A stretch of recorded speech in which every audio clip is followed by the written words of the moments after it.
You're listening to a podcast of spurious morality.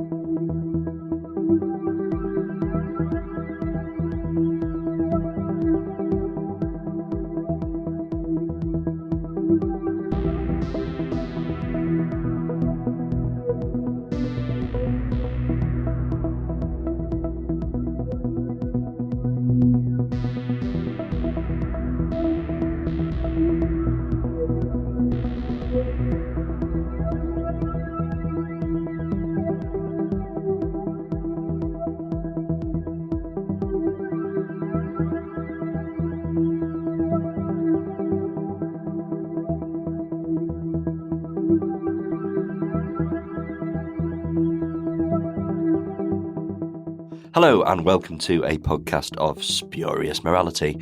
I'm Johnstone, and with me again I have Connor. Hello! And that wasn't meant to sound as weary as it did, like I'm with me again I have Connor. But here we are. We all know how you really feel. Yes. So we came back last week in a blaze of glory, discussing a lot of Doctor Who-y, big finishy TV things, and we're going to kind of carry on with that because we didn't have enough time in our already overlong first episode. So let's talk some more about things that have gone on while we were off air, as it were. So it has been a really good year for Big Finish. I don't feel as though I've fully appreciated this year's Big Finish on the podcast because we didn't really do a lot of Big Finish stuff before the second series ended, and we've had 6 months off. So I kind of feel as though we've ignored Big Finish a bit. So should we have a good old Big Finish episode today? Let's have a really strong Big Finish episode and pretend the TV series doesn't exist and Doctor Who just exists on audio, yeah? I'm fairly convinced you are slowly taking over this podcast.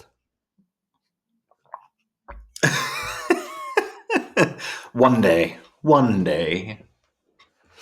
But in the meantime, you're stuck with me.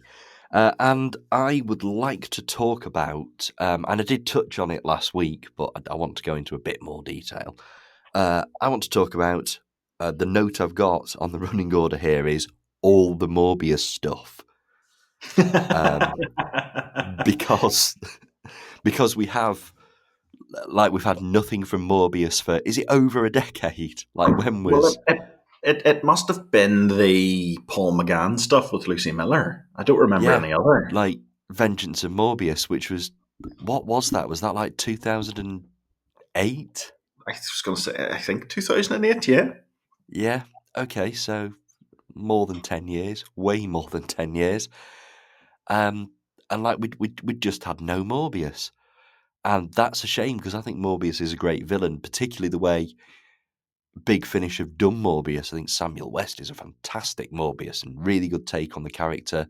Nothing like Brainer Morbius, because let's face it, Brainer Morbius is just Frankenstein on an alien planet. So they've actually really they've taken the character sort of in name and legacy only and really, really done something fantastic with it. And I've always been a really big fan of that 2-part finale to the second series of the Eighth Doctor Adventures, which is Sisters of the Flame and Vengeance of Morbius. I always thought that was a really, really good couple of episodes. Like, I really like the sort of doctorlessness of the first half of it. Like, the Doctor's barely in the first 2 episodes at all. Also, the first episode, they hadn't split them into 2-parters by that point, had they? So yeah, I thought that was a really, really good couple of releases, and definitely some of my favourite Nick Briggs writing. I think it's just excellently done. And it kind of felt like, okay, we've got a good Morbius, we've got a good actor. Let's do more. And I've wanted more Morbius. I've wanted more Morbius ever since then. And in true Big Finish fashion, a mere 16 years later, my dream has been fulfilled, and we have had more Morbius than ever before. In fact, I think the amount of Morbius content has more than doubled this year alone, hasn't it? Because we've had 3 Dark Gallifreys and we've had a three episode box set, and that's great. So the Dark Gallifrey trilogy, I did mention last time that I didn't really click with the first couple of episodes, and re-listened to them on somebody else's advice shortly before the third one came out, and I think I ended up listening to them on the day the third one came out, and as a result listened to all 3 at once as if it was a normal Big Finish 3 episode box set, and that really worked for me. I'm really glad we're back to monthly releases. There's something in the Big Finish traditionalist about me that absolutely loves a monthly release schedule, but maybe Dark Gallifrey, or certainly the Morbius Dark Gallifrey release, would have worked better as a box set, as dropping all 3 episodes at once for us to kind of work our way through. That being said, like I say, I went back, I re-listened, and then I listened to the last one, and it was an awful lot of fun. There's sort of some tantalising hints about where Dark Gallifrey is going to go as a series, what it's going to be. There's obviously some kind of storyline going on, and I definitely expect to hear more of the Fourth Doctor in that storyline, because he sort of came from nowhere and went back to it and was quite clearly mid-adventure. So it's going to be interesting to see how all of that ties together. But it was really sort of, it was a good Morbius focus, and it did sort of delve into sort of quite creepy ancient Time Lord stuff. You know, we had like, I think like it was like a wooden ship, a seafaring ship, but in space, which is very, very Rassilon era Gallifrey, and I quite liked that. That was a great concept and allowed us to have some very, very creepy adventures. And have to admit, the creepiness did disappear a little bit when the Fourth Doctor turned up, but I'm kind of happy to sacrifice a creepy atmosphere for more Tom Baker, so that was okay. Really, really good trilogy though, and of the 2 Dark Gallifrey series we've had so far, I've definitely preferred the Morbius one. I did enjoy the War Master one. It was a very, very different beast. I think again it's going to be one of those that makes a little bit more sense further down the line. It seems to be a coda to Dark Gallifrey, but it's been released as Series 2 instead of Series, is it 8? That 6 or 8 they're doing? I've lost track. But yeah, it was rather wonderful. And then tying into that, we had Morbius the Mighty, a War Doctor box set, which, as I said in last week's episode, was Morbius pops up in the Time War and just decides he's going to raise hell and go after the Doctor. And it's so brilliantly done. Really, really effective box set, and a really, really good use of the character. It's kind of like you want to see Morbius with an army. That's how he's meant to be. He's supposed to be this sort of mad general war criminal type who leads armies to do terrible things, and that's exactly what the War Doctor set had him doing. So if I'm right, Connor, you've not heard Dark Gallifrey, but you have heard Morbius the Mighty. Is that right? That is correct. Yes, I Dark Gallifrey. I'm intrigued to see what happens with it, but I'm not dipping my toe fully. And I've got the War Master stuff because I was not ever going to miss. So I want to mention just before I talk about the Morbius stuff, Dark Gallifrey. We got that surprise final episode from David Warner as the Unbound Doctor.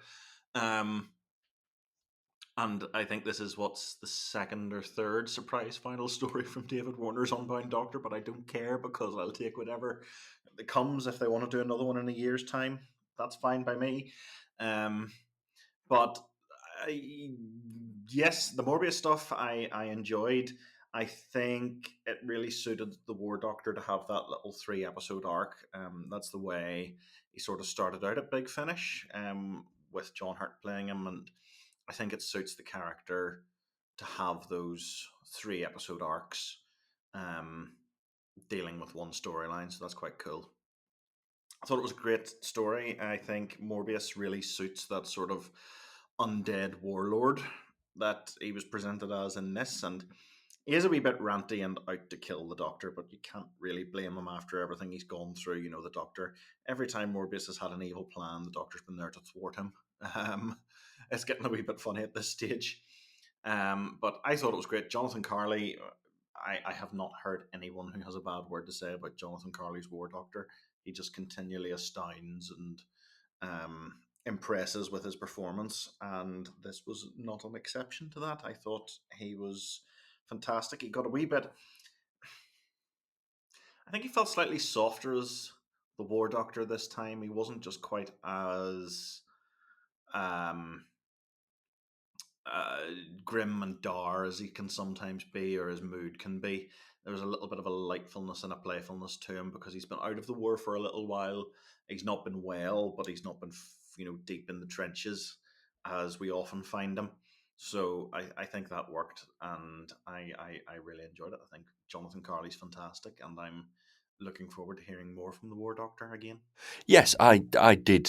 I mean, as I said in the last episode, I really did enjoy Jonathan Carley's performance and thought that it did work putting him up against Morbius, and I quite liked the idea of it being a sort of tired and weakened and not very well War Doctor, which kind of had its implications. We already had the Doctor on the back foot at the start of the set. Um, but it didn't so much happen in the War Doctor set, but it did happen in Dark Gallifrey. Exploring Morbius gave us the opportunity to explore ancient Gallifrey, and we got some nice little sort of lore tidbits in there. There was some nice stuff about the origin of the 11, for example, which popped up. So I did quite like that. There was some just great little moments about ancient Gallifrey. So yeah, all in all, I have enjoyed all the Morbius stuff. It's been very good, and I hope we do get more Morbius stuff. I hope it's not just a case of he's popped up, appeared in 6 episodes, gone again for another 15 years. Okay, so let's move on to another thing that we've enjoyed. And another thing that we've enjoyed, according to the list in front of me, is The Trials of a Time Lord. But I'm actually going to. We did talk about it, I think, towards the end of the last series, but I'm going to include the Quinn Dilemma here as well, because I think they both make up two very different parts of one celebration. It's the Sixth Doctor is 40, and instead of having what's almost like a big epic 12-parter like we did with the Fifth Doctor's 40, the Sixth Doctor's 40 has focused more on celebrating various eras of the Sixth Doctor in sort of varying different ways. So the Quinn Dilemma was a nice little anthology 6-parter that kind of tied together really nicely. The Trials of a Time Lord is somewhat different. It's more of a let's do something similar to the 5 Doctors, but only have the 6th Doctor in it. And I do think that worked really, really well. I had a lot of fun with Trials of a Time Lord. Quinn Dilemma's a bit more of a serious piece, whereas Trials of a Time Lord kind of goes, well, it was the mid-80s, and it was over the top, and it was colourful, and it was camp, and let's throw that all in a blender and come up with this weird, wonderful, and slightly mad story. And I think it worked. It worked as a 6-parter. It worked as a 6th Doctor story. I liked the way Perry was included. I liked the way the Master was included, the Cybermen, the Androgons, all of it. It all sort of really, really came together and was a nice little tribute to that era. It was only missing the Rani. I wish they'd had the Rani in there somewhere. But otherwise, it was absolutely spot on and totally understood the assignment. What about you? I really enjoyed this. I saw mixed reviews, I think, like generally, but I thought I really liked it. I had a great time with it. It sort of makes use of, if you take the Quinn Dilemma, I think the Quinn Dilemma is a celebration of the Sixth Doctor at Big Finish, because you get Constance and flip. You're getting, some, it sort of uses some of the Big Finish Perry stuff as well. This is a celebration of the Sixth Doctor on TV, and I think it makes use of the Sixth Doctor / Colin Baker's relationship with Doctor Who on TV, and sort of satirizes that a wee bit. I think that worked pretty well. Um, the big thing, obviously, with this is you're getting all the villains. You're getting you're getting the Cyber Leader, and it's David Banks playing him. Hurrah! I thought the days of David Banks playing the Cyber Leader were done. He's back again. More of that, please, because he's brilliant. We get Terry Malloy back as Davros, which is lovely. I thought it was really cool to hear him again. And I think it's been a wee while, I think, since we heard him with the Sixth Doctor specifically, so it's nice to get them back together again. And we're getting the oldest version of Perry that we've ever had, I think, maybe. We're getting Mel, and spoiler warning. Spoiler warning. Anyone who has not heard it, skip ahead by a few minutes now.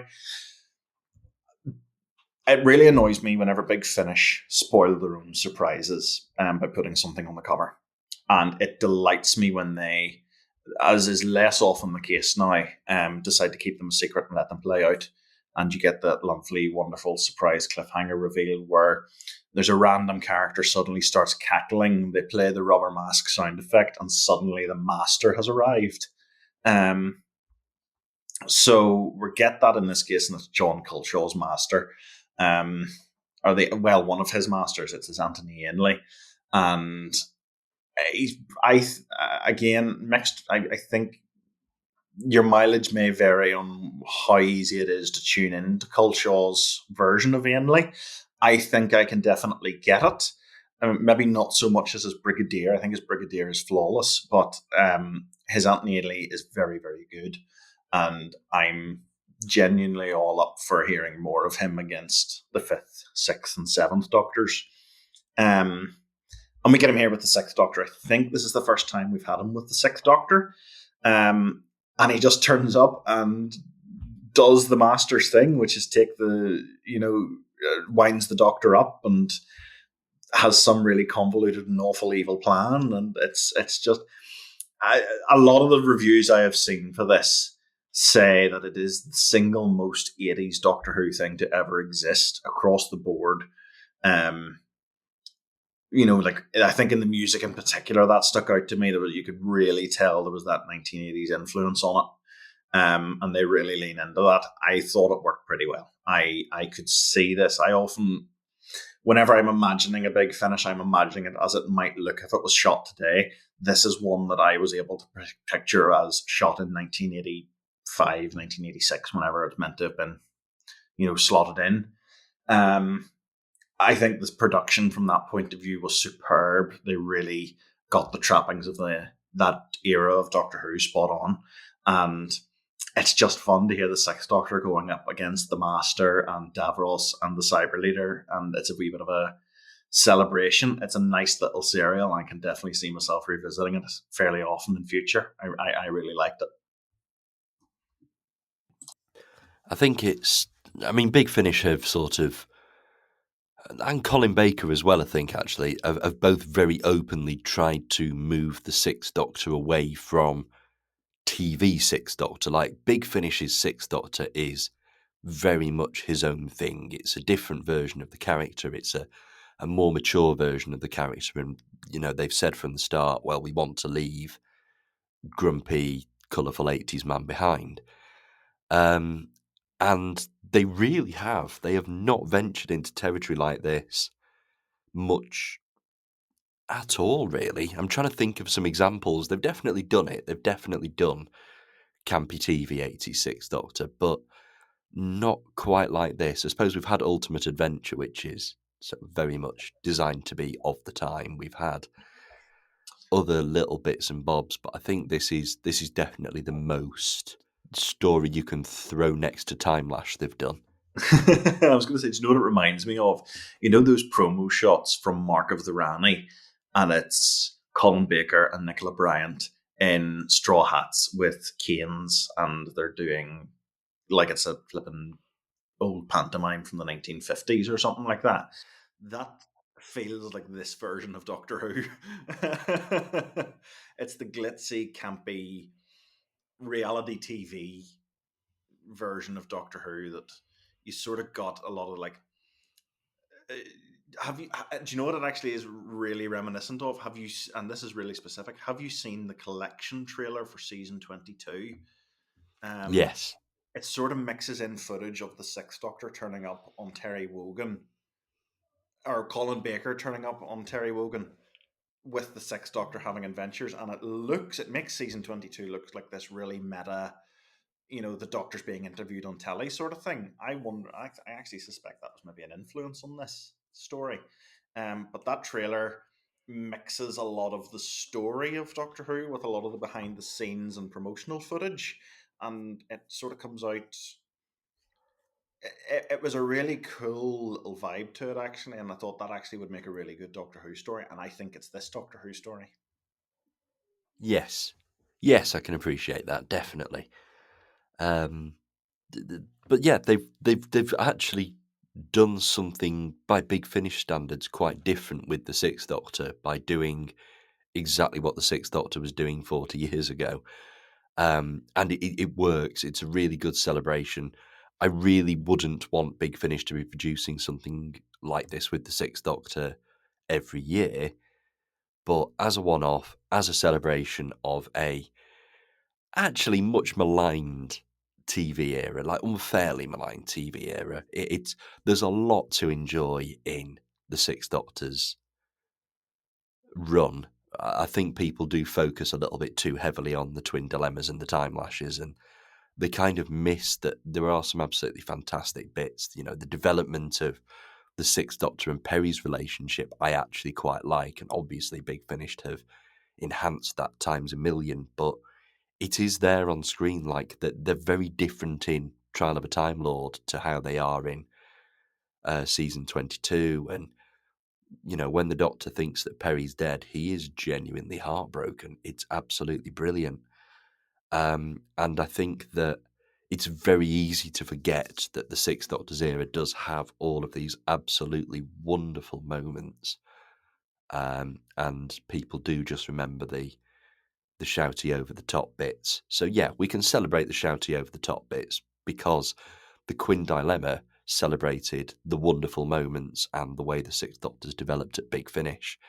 I think overall, though, if we're celebrating the Sixth Doctor this year, these two releases have hit two very different nails on the head, and it feels like a very complete celebration. It's sort of 40 for the Fifth Doctor, um, very literally celebrated his different eras. We effectively had a season 19 story, a season 20 story, and a season 21 story, whereas this has done more to celebrate the character of the Sixth Doctor than sort of tried to recreate season 22 and then 23 and then some stuff at Big Finish or whatever. It's focused a lot more on the character and the way the character has evolved over 40 years.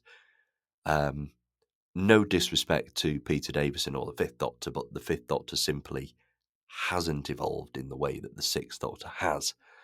And it's going to be very interesting to see what they do, if anything, to celebrate 40 years of the Seventh Doctor in a few years' time, because that's obviously coming up now, and you would assume they'd go for something. You know, are we going to get something very, very season 24, and then something very, very season 26, and then something very, very beyond that, and you know all the different iterations of the Seventh Doctor we've seen, or are they just going to take it literally and go, here's a 24 story, here's a 25 story, here's a 26 story? Do you know what I would love? That's exactly what I would love. So with the seventh, I know we're getting into speculation here, but for the seventh Doctor,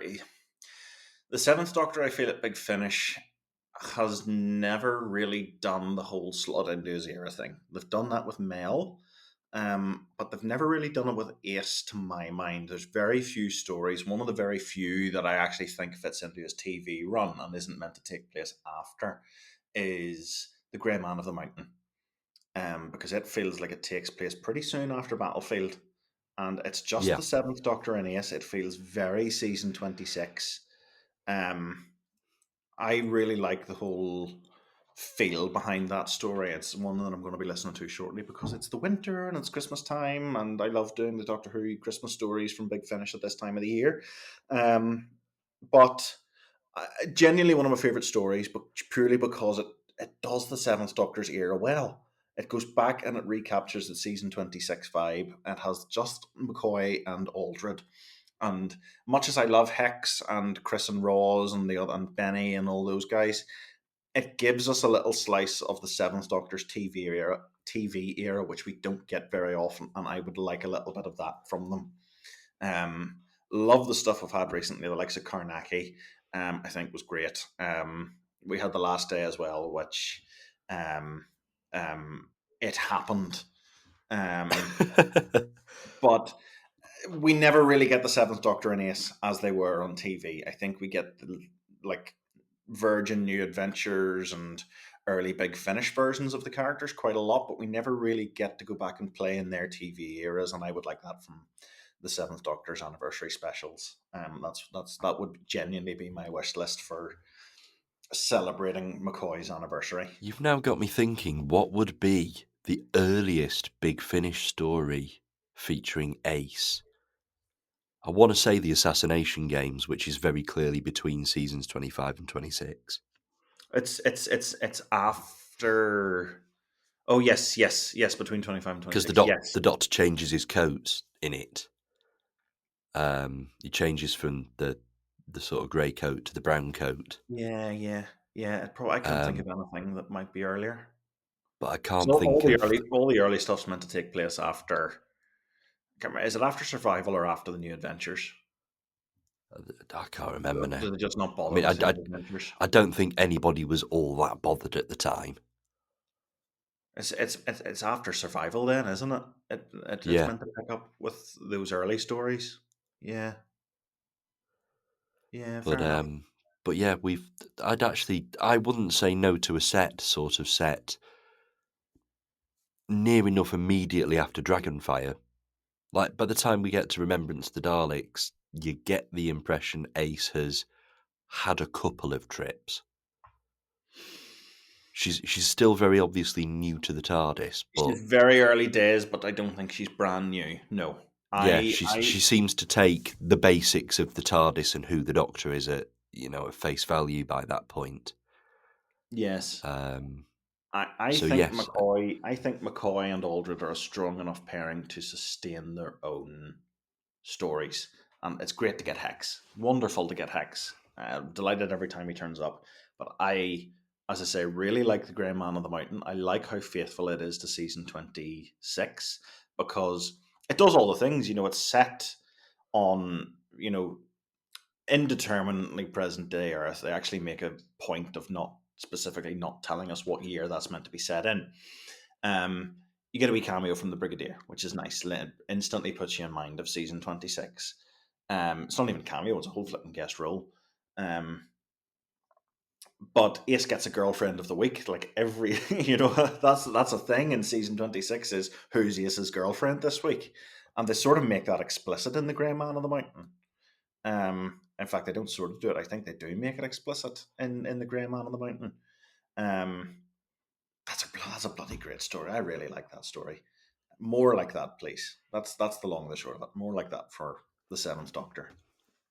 yes, definitely. I did like that one, and that was kind of the final few releases of the monthly range. They did that little countdown. It wasn't even a countdown. I think it was the Grey Man of the Mountain, Plight of the Pimpernel, and the Blazing Hour were the last three, and they deliberately went back through the To seventh, the sixth, original fifth Doctor, lineups. the Yeah. original lineup, counting down to the new or to the last to the big finale of the main range. Yeah, we'd ditched trilogies at that point and they Damn just good went back stories. to releasing really good self-contained I monthly was stories. I was going to say the end of the main range had that real revival right at the very end. It was damn good. Those last few stories. Plight of the Pimpernel's brilliant. Genuinely one of my favorite Sixth Doctor stories ever. I really like the Blazing Hour, and it was a very COVID story.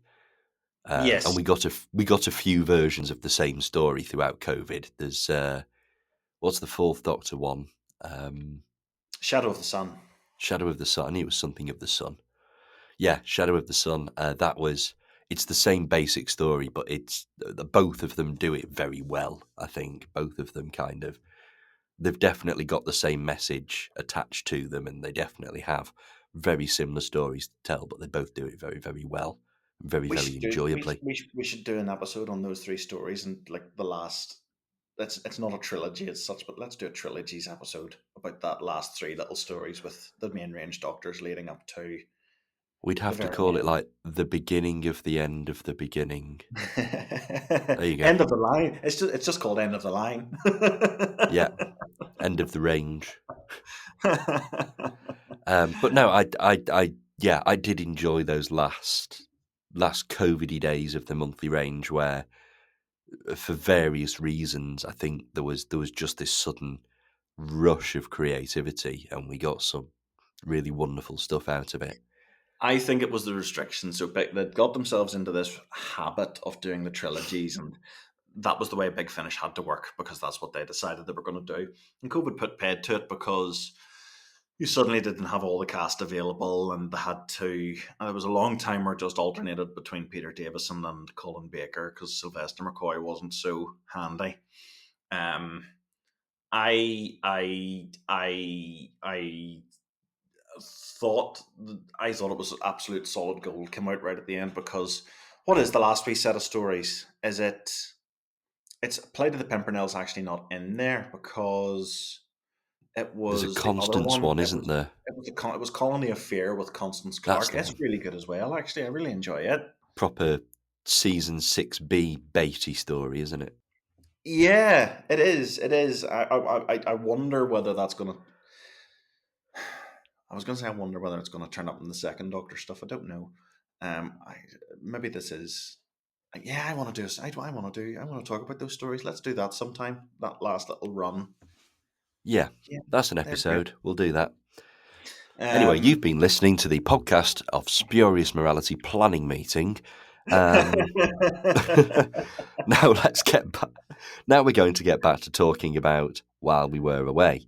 yes, quite. Um, and the next one on our list is it's another Time War release. It's Time War Reflections. So we're going into 8th Doctor Time War territory. And I really, really liked this one. I really liked Cass as well, the sort of set before it. And it's taken Time War 8th Doctor in a whole new direction and hasn't completely written off the old direction yet. Like, I still like to hope that we are going to meet Bliss again. We're going to get some kind of resolution to where Bliss has gone.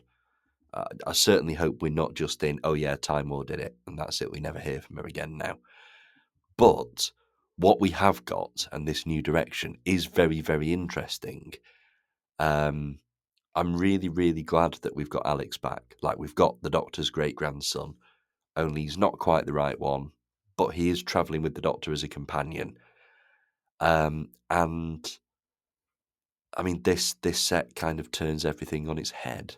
So it was your pick, Connor. You go ahead and talk about it. Yeah, so as it's quietly evolved the Time War series into something that's not quite different and not quite the same.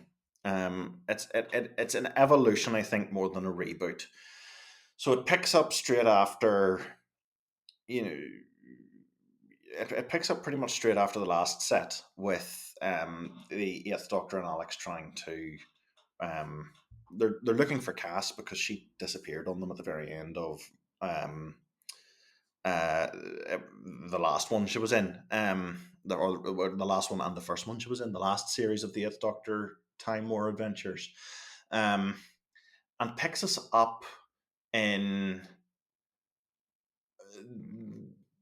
it picks us up in this dream world that Big Finish so often do, and they do it quite well, where things are not as they appear, and it's the world is not fully solid around the Doctor and his companions, and they're living out this reality where Cass is sort of confined to this house, and the Doctor and Alex are stuck in a hospital. And those two worlds almost touch, but they don't quite, and stuff's going on around them with time, and depending what sector of time they're in, for the Doctor and Alex anyway, they're suffering from different injuries or ailments. That all works really well, and I like how they move the characters through those environments and how it gets presented in the audio.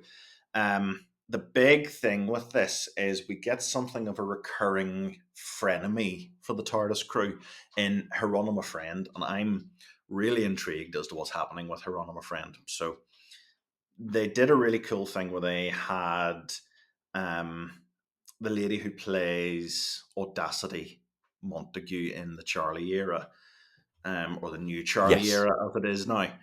She made her first appearance with the Eighth Doctor in the Time War stuff, with Hieronyma taking Audacity's face. And none of us knew that until we heard Audacity and until we heard this box set. And Hieronyma's taking the faces and the voices of the Doctor's other companions. We get Hattie Morahan playing Hieronyma in one of these, and then we get Conrad Westmus playing her. And that's a pretty cool thing, that even when Conrad's playing Hieronyma, Hieronyma is still a she. The character's not changing, but I think our perception of them is, depending on what's happened to time. And it's fun to try and work out what's happening with Hieronyma, because she makes a whole big thing that her timeline is shielded and she's protected from the Time War, and she's a bit smug about that with the Doctor. Um, but obviously something's happening, because her face and voice keeps changing, and she's cycling through the Doctor's old companions, specifically the Eighth Doctor's old companions. I have no doubt that we're going to hear an India Fisher version at some stage. Um, it would be really, really, really funny if we heard a Sheridan Smith version at some stage. I think.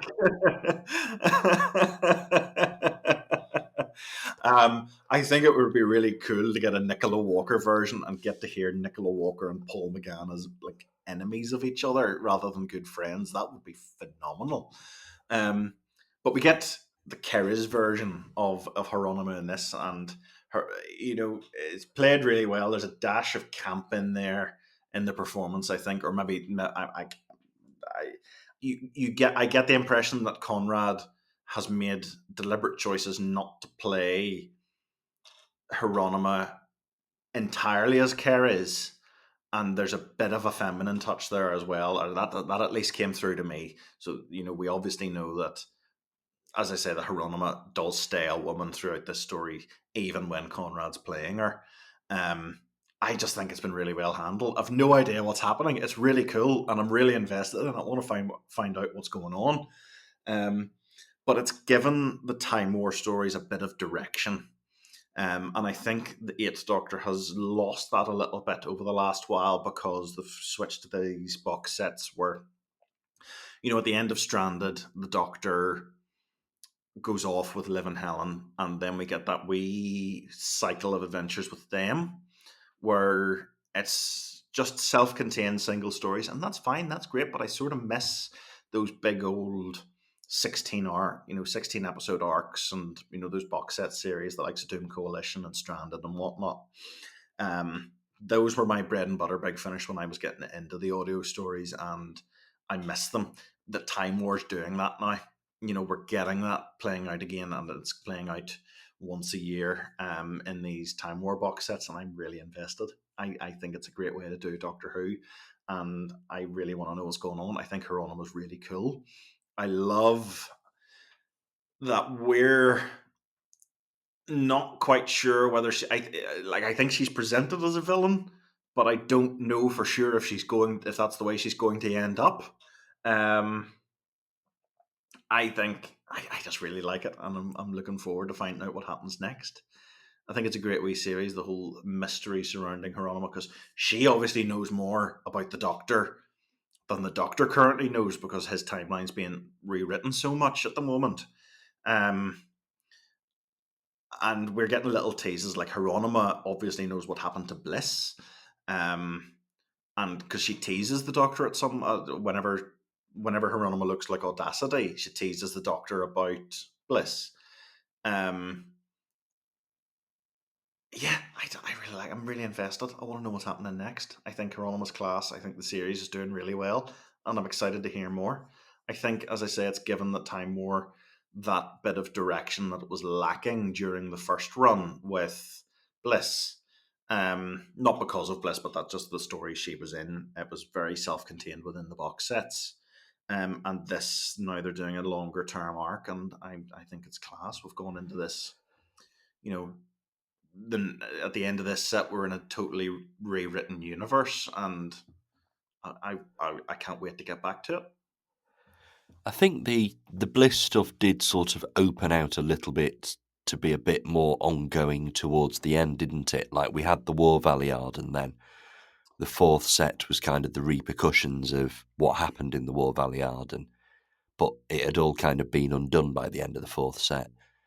But I did like that run, and I was sort of like, okay, I hope this is the direction it goes in now, and it's not gone in that direction, but it is going in a direction.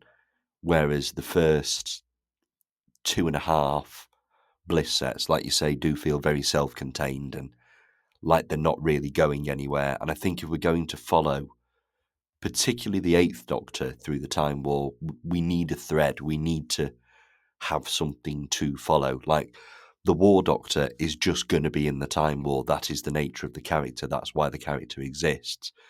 Whereas the Eighth Doctor is constantly trying to avoid it and failing. So you sort of have to have something to drag him in beyond. Oh, the war is all encompassing, because it's not, because the Eighth Doctor's lived a very very long life before it. Um, so yeah, it is going in interesting directions, and like I say, we've got what happened to Bliss, we've got Hieronyma, and of course we have got Cass as well. You know, we kind of know sort of where Cass ends up, or a Cass ends up, or something anyway. Um, Ultimately, we have Cass in The Night of the Doctor, doesn't recognise the Doctor and is terrified of Time Lords, but nevertheless, it's still Cass.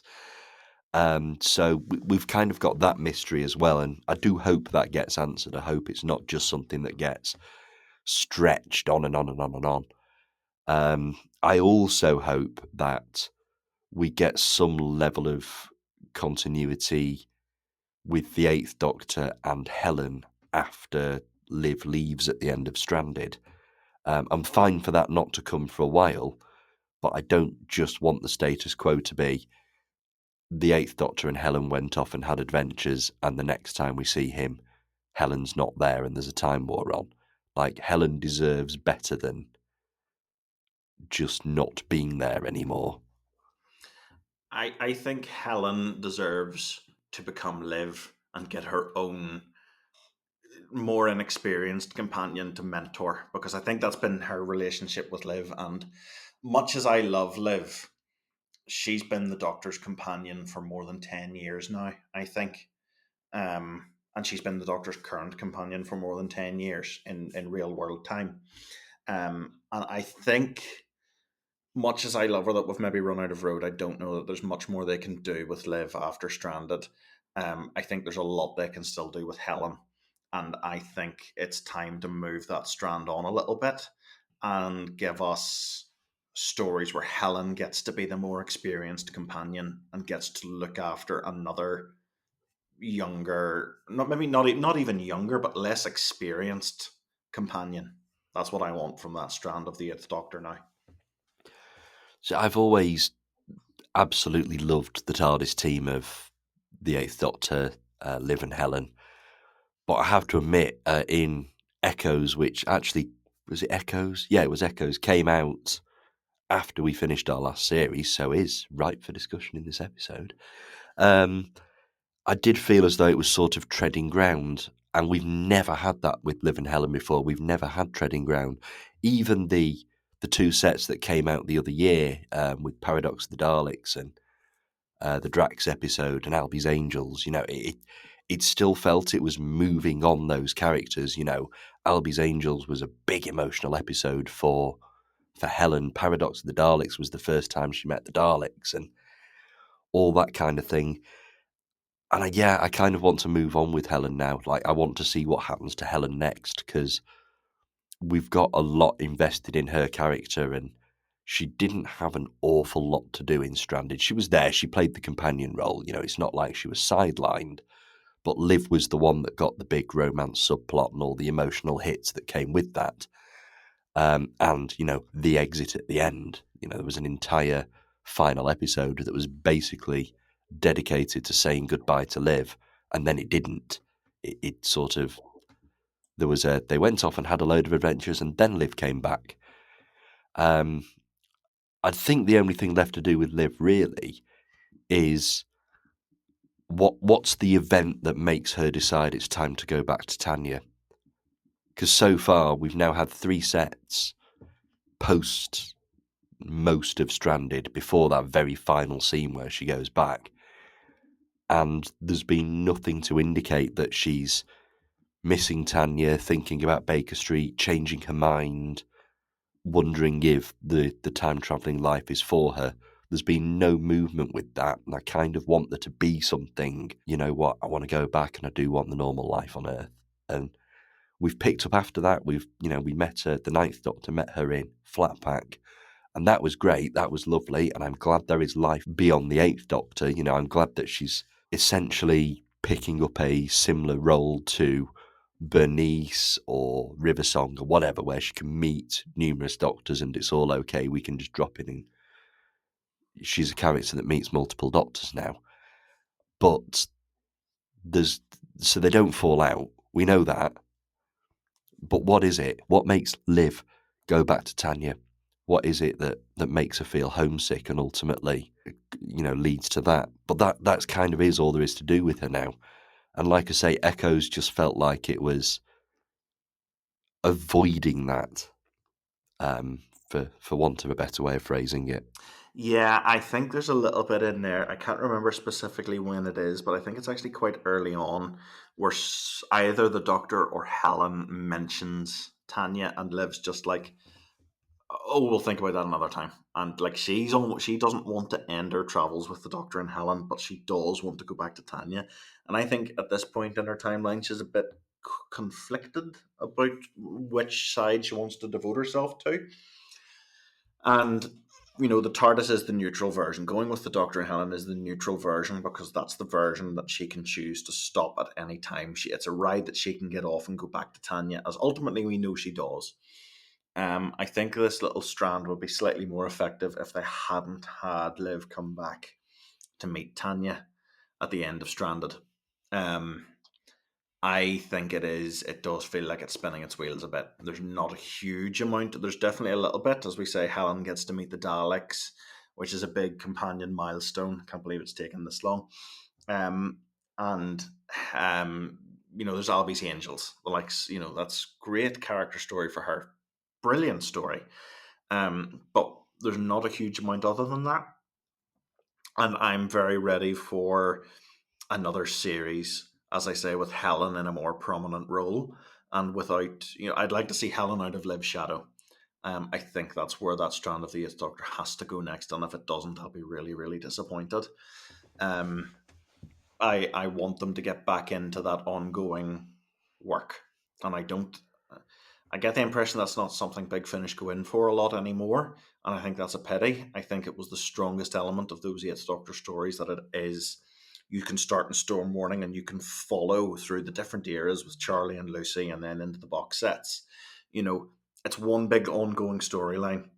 It is a series of Doctor Who in its purest form, and I think losing that with the current run is to its detriment.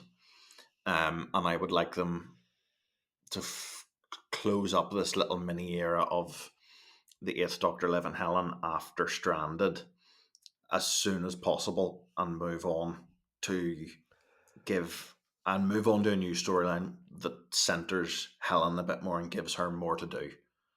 I think that's where it has to go. I think I'm more than happy for. I want that definitive ending. Like I say, I want why does Liv go back to Baker Street?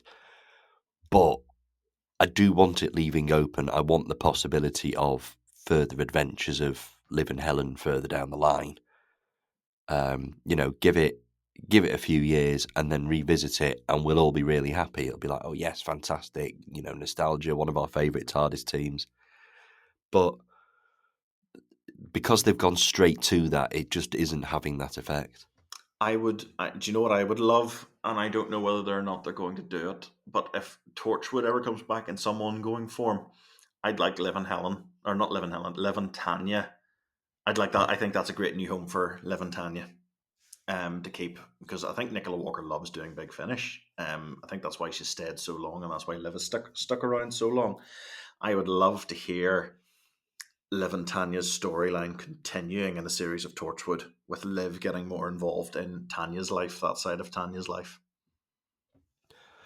I also think that, I mean, Nicola Walker is essentially the face of British television at the moment. She's all over the place. She's in everything and has been for a long time.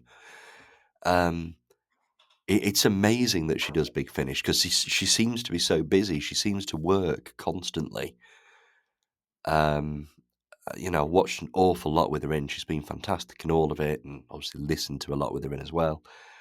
Um, like I really don't think Big Finish should lose her. I really do think Liv should properly get cemented as like I say, Bernice Summerfield or the Brigadier or River Song or whatever type character, someone that will meet the Doctor across different regenerations in different contexts, and let's, even if we just have her living a life on Earth, like you say, Torchwood. The Torchwood link's fantastic. I really do think there's mileage in that, but yeah, like I'm kind of with Big Finish. I don't want to say goodbye to this TARDIS team. I do want there to be new Eighth Doctor, Liv and Helen stuff for the rest of time, but I also want to see what happens next now. I like your idea of Helen being the more experienced companion and having someone to mentor, but actually, before we get to that, I think we should get to that, but before we get to that, can we just have the Eighth Doctor and Helen? Can we just have the two of them? Because we've never had it, ever. Like, Helen disappeared for a bit so we could have more Eighth Doctor and Liv, and then Liv did step off the TARDIS, and what happened while she was away was never ever shown. So it's we've never had solo Helen, and we've had opportunities for it. So I would rather quite like that to happen as well. For sure. That Yes, I think so. I'm just ready for them, because that strand of that's the current Eighth Doctor. That's the version of the Eighth Doctor that starts in Storm Warning. That's where he is at the moment. The Time Wars a skip Yeah, ahead.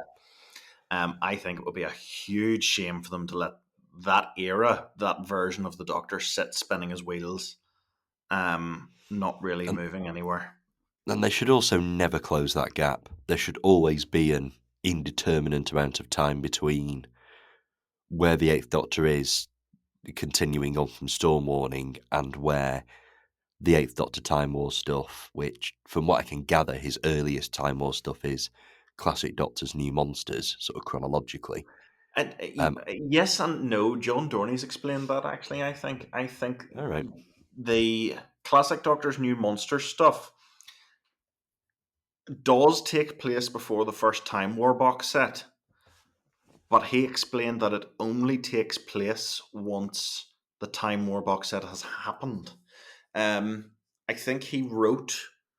It's the Ship of Theseus was the very first story in the Time War run. He wrote it.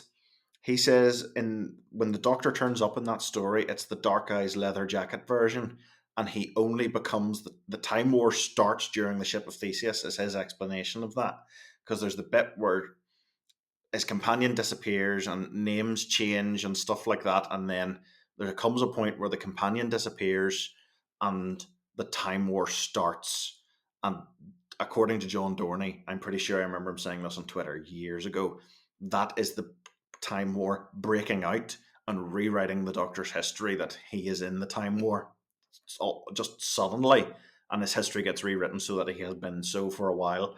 But when the Doctor and I think it's Sheena turn up at the start of the Ship of Theseus, it's meant to be like you're meant to picture the Eighth Doctor in his leather jacket and jeans from Dark Eyes, and then there comes a point where once the Time War starts and the Doctor realizes he's in the Time War, that's when you're meant to start picturing the Night of the Doctor version. I've not read that before. That's quite clever. That's yeah, I can And appreciate that. the And then classic it kind of Doctor's the classic Doctor's New Monster stories take place before the Ship of Theseus, but only once the Ship of Theseus has happened. That's the new timeline that gets created in the Ship of so it Theseus. kind of spills backwards. Yes, yes, So don't they do something similar with the Ogrons, don't they? Don't the Ogrons retroactively get put into Day of the Daleks and yes, Frontier in yes. Space That's because of the Time War? the version of Day of the Daleks that we know and love only happens after the Time War, Yeah, or only happened that way after the Time War happened. yes. Which I quite like. It's a clever Yeah, clever that's way of pretty going cool. about That is it. pretty cool. Yeah. Um, but yeah, so there's an awful lot about the Eighth Doctor. I mean, we've had a new Eighth Doctor set this week. As we record, I finished listening to it a couple of days ago. I'm assuming you've not heard it yet, so we'll leave that one for now. We'll save that for the 2024 roundup. So next thing, and the last thing to discuss on our list, really, the Lost Stories have come back this year, and they were rather good, weren't they? So we had Operation Werewolf and we had Death World. Um, Pick a favourite, Connor. Operation Werewolf, no question. Um, Brilliant to get. Now, that's not to put Death World down in any shape or form, but this is the first time that we have heard Michael Troughton playing the proper Second Doctor with Jamie and Zoe fitting into the TV stories. No notes. Brilliant. I thought it was fantastic. Really enjoyed it. Yeah, got to agree. And it had the advantage of being an entirely original story that we've not at least seen or heard a bit of before. Whereas the last few Quite. series of Lost Stories, I particularly enjoyed Return of the Cybermen. I thought Return of the Cybermen was fantastic. I thought it was. I really like Revenge of the Cybermen, but I thought it was just different enough and just similar enough to justify its existence.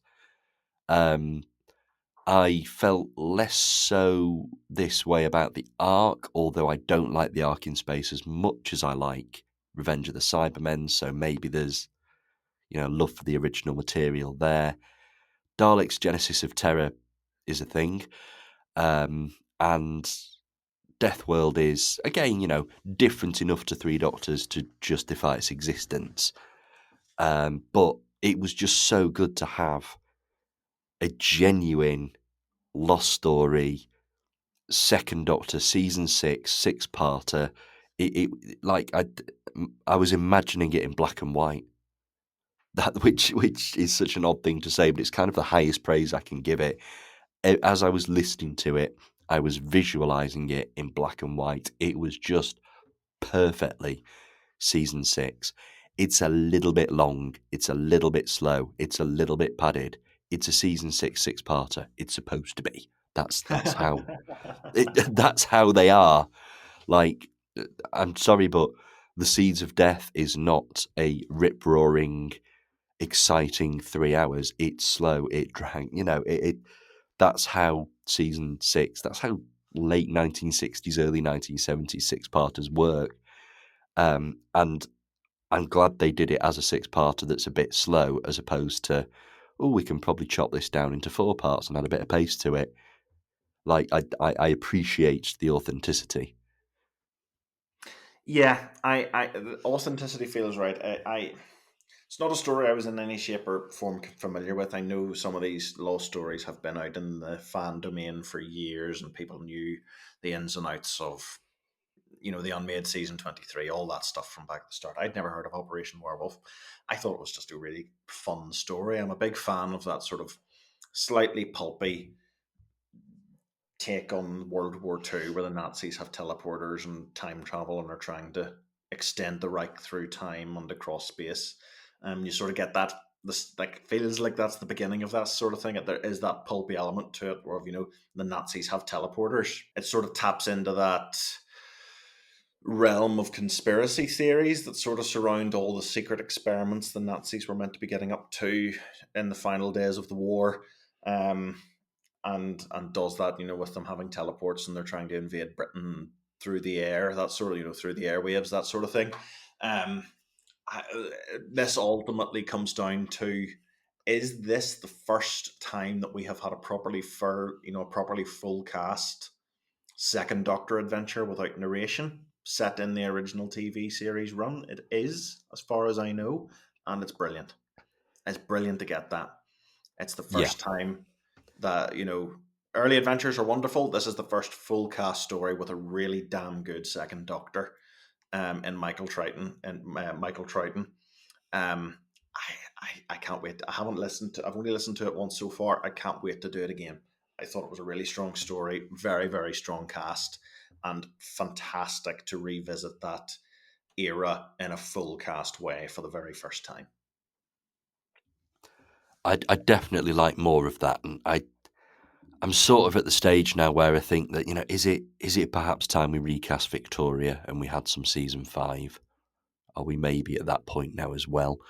I'm always going to complain that we don't have enough second Doctor at Big Finish. We have been starved of him. He has been the least represented Doctor at Big Finish since the start, and we've got Michael Troughton now, and I will always, always, always complain until this changes that one set a year, same with the First Doctor, one set a year of the ongoing First Doctor, Second Doctor adventures is not enough.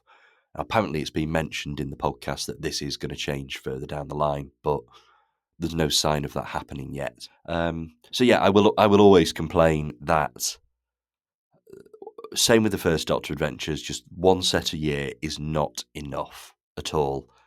But we have had a lot of Second Doctor this year. He's popped up elsewhere. We've had 2 Lost Stories. He's even popped up in a Paternoster box set to great effect. Actually, I really enjoyed him in that one. Worth noting that Paternoster box set Second Doctor is set during the Raven stuff. She's referenced, so it's part of the ongoing, slightly alternative one. I'm enjoying those sets. It's good, but it feels as though it's a storyline that maybe needs to, maybe not entirely wrap up, but maybe we need to break away from. Maybe we need to go on the run from Raven and the CIA and all that for a little bit. I don't know. Like I say, I'm enjoying them, but I feel as though I want the Second Doctor to be doing something else, even if it's not quite the Second Doctor. They've got a great concept there, sort of not quite unbound Doctor Number 2, and I want them to play with that a bit. I want them to have him bump into something from the Third Doctor era that's familiar with him, but he's not familiar with, that kind of thing. Maybe, have him meet the Ambassadors of Death after the Ambassadors of Death and not know who they are, something like that. But I think that it's good that we are getting more, but we definitely need more. And the way that's being supplemented at the moment is the Second Doctor and the First Doctor as well, to a lesser extent, popping up in other ranges, other series. And like I say, that's rather quite good. I'm happy with that. Now let's get the Second Doctor into River Song, because as far as I'm aware at this point, he's the only one she's not met. I think so. Because yeah, I think so. Oh, she's not met Jodie yet. But Yet. matter of time. Come on, this is Big Finish. Matter of Oh, time. I'm sure. I have no doubt that River Song's going to turn up in. Like, if we got her next to Eccleston, we're getting her next to Whittaker. It's Yeah, happening. yeah, I would imagine so. Yaz, I think, is less likely to meet River because she doesn't know the Doctor had a wife. In her, there's a bit where the Doctor mentions her wife in the Sea Devil story in After Flux, and Yaz had no idea that the Doctor was married. So we may not get Yaz. I hope we get. I'm sure we're going to get Jodie Whittaker and Alex Kingston in some form or other. Yes, I'd be very disappointed if we didn't. So all that's left to do, really, to wrap up our return to podcasting is what we're looking forward to. What's coming up that we're particularly excited about? Any particular releases in 2025 that we really need to get our ears around? Yes, absolutely. January is looking like a lot of fun. Classic Doctor's New Monsters is back. We're getting the Krillitanes, we're getting the Lupari, and we're getting the Monks from Peter Capaldi's time. Did you see, just as I mentioned the Lupari, that Chris Chibnall has apparently offered to write a Carvanista story for Big Finish if they ever use him? Oh yes, I Uh, saw this. Chris Chibnall has said specifically that he will come and write Big Finish if they're going to bring back Carvanista, and I think they would be mad not to take him up on that. I think they would be absolutely insane to not do that. Please, Big Finish, do that.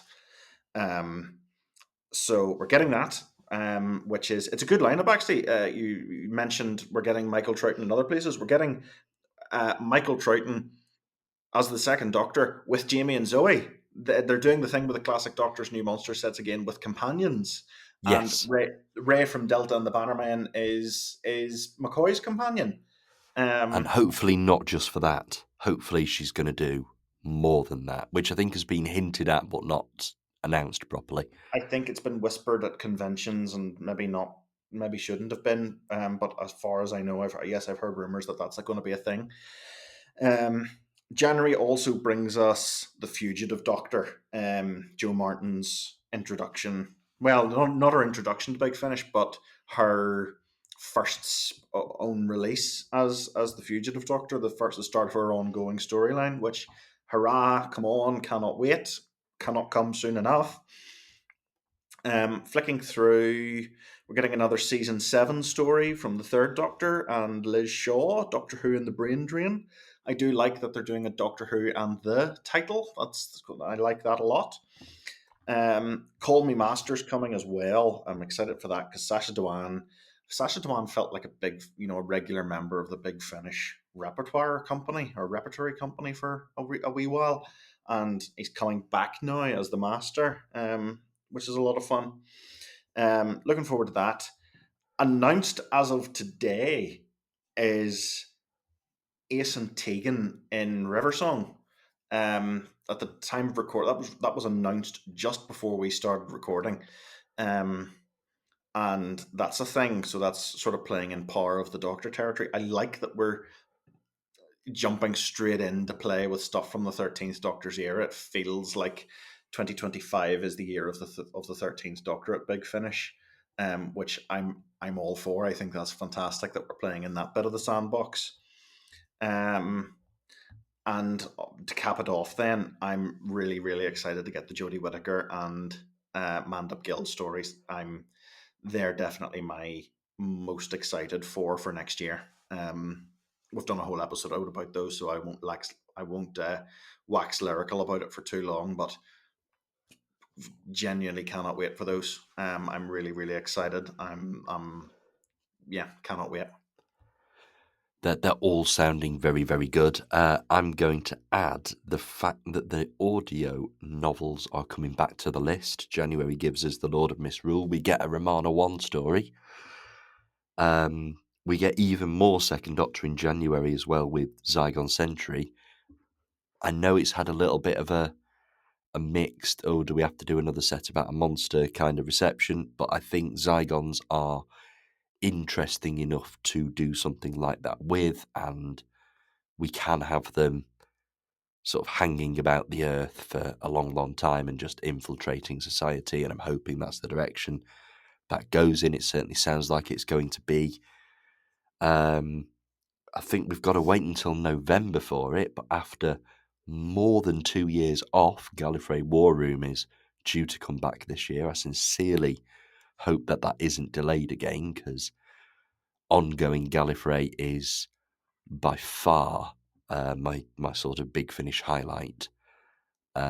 It's another one that's just been very consistently strong for 20 years now. It's had its ups and downs. It's moved through different storylines. We've been in the Time War for quite a long time now. We're in a deeper, darker stage of the Time War, but it's still really, really good stuff, really interesting stuff. So that's one to look forward to.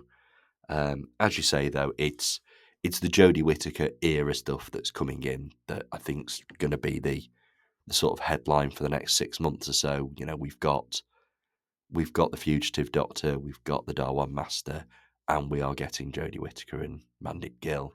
Hopefully, there's going to be some other stuff as well. You know, they've not actually announced a lot. Like normally going into a year, I feel like we've got pretty much the first 6 month schedule laid out in front of us. I feel as though we've got January, February, and then it starts to drop off a little bit.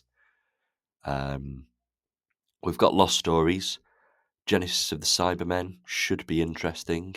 And then we've got another unannounced Lost Story. Could be anything. There's a lot coming, and I think there's a lot that has the potential to be brilliant. The wish list, top of, is still more novel adaptations, I think. But I think we're on for a nice varied year. I think there's some good stuff coming. Oh, we've got David Bradley, First I Doctor, as was well. just about to jump in and say that's coming in September. I'm Yes. really excited for this. I cannot wait. David Bradley, his take on the First Doctor, and having having that little run of stories he's done with the other guys from An Adventure in Space and Time, far and away one of my favorite bits of Big Finish ever done. I think those are great. That's a great little set of stories. And I like that it's doing the old Hartnell thing of one story running into each other, and you're getting a little ongoing storyline because you do. We're still waiting on a cliffhanger resolution. And I sort of hope we get that. I know it's been rebranded as Yeah, Unbound, but I hope it's not a let's knock those 5 sets on the head and start again. I really hope it's continuation. so do I. I think, and this is a strong word perhaps, but I think it's genuinely scandalous that this has been given an Unbound tag, because David Bradley is the first Doctor. He's been on TV as the first Doctor. He's not an exact sound alike for William Hartnell. Sure, he's not. I don't care. He is the first Doctor. Um, and those guys from An Adventure in Space and Time, I think, do an excellent job of playing those characters. So I am not thrilled about the Unbound tag being applied to this series, and I really hope it is a continuation of the storyline that went on from the earlier First Doctor adventures. Um, I think I think I can live with this being shunted off into another timeline if these are the same versions that we've already heard at Big Finish, that it does pick up from that earlier cliffhanger. And you can continue to listen to this as a series. And at some stage, these versions, the David Bradley and co, those versions of the characters do come back to the Prime universe. I can live with this being an alternative take on the First Doctor's era if it continues to be the same versions that we've heard at Big Finish so far. I will not be thrilled at all if this turns out to be a completely new Unbound take on the First Doctor era. We don't know which way it's going to go yet. I'm thrilled that the cast are back. I'm thrilled that they're continuing to play those characters, but I want it to be a continuation of what we've heard from them so far. I do not want this to be a new start. Yeah, I'd very much rather they just retroactively made all the other stuff Unbound as well and let us continue. But realistically, there's no reason it can't all fit into the same universe. I think they're probably just rebranding it so we don't have 2 active current Prime Universe First Doctors at Big Finish. But hopefully it won't be too overt and we can still enjoy it all within one continuity or whatever. So that's probably all we've got time for. We've done another bumper episode. We've got some bumper episodes already recorded for this series. That's what we get for taking a 6 month break. I know. Well, yes. I think next week's episode may actually be the longest we have ever done. I think it might be our longest episode ever. However, there is a reason for this, because a few of us, not you sadly, Connor, you couldn't make this one, but a few of I'm us, absolutely gutted not to have made this. I'm genuinely really disappointed that I couldn't make this because it sounded like a brilliant conversation. but at least you can listen to it as a surprise. But yes, Absolutely. Next week's episode, we are joined by our first ever returning guest on Spodcast. We recorded it a few weeks ago and had a very, very in-depth conversation with Joseph Lidster about the Villains trilogy that Big Finish did for the 40th anniversary of Doctor Who. So that is Omega, Davros, and of course Master, which was written by Joe.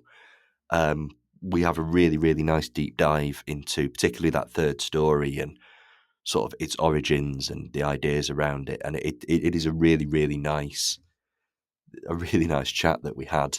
So I'm really looking forward to that going online next week and being shared with everybody, because it's, like I say, it is a bumper episode. It is a long, long episode, but it was such a fantastic thing to be part of and be able to record. So like I say, I'm looking forward to that being online. So that one's next week. Otherwise, throughout the series, we talk about the original Doctor Who Unbounds. We'll be talking about character options. You're doing that one, Connor. Yep. Season by season, we'll be coming back and we'll be picking up from where we left off. I believe we've got, is it 15 going out next or 14? I've lost track. I think 15's the next one. I think so. Then 16 we've actually done as 2 parts. We had so much to say about the Key to Time, we had to split it into 2. It is absolutely fantastic to be back on air. Like, I've enjoyed the break, but I've realised how much I missed it just in recording these couple of while we were away ones. So yeah, plenty coming up. But for now, we will say goodbye. So thank you and goodbye, Connor. Thank you very, very much. I'm delighted to be back doing this again. It's good to relaunch Spodcast, and long may we continue to do so. Goodbye now.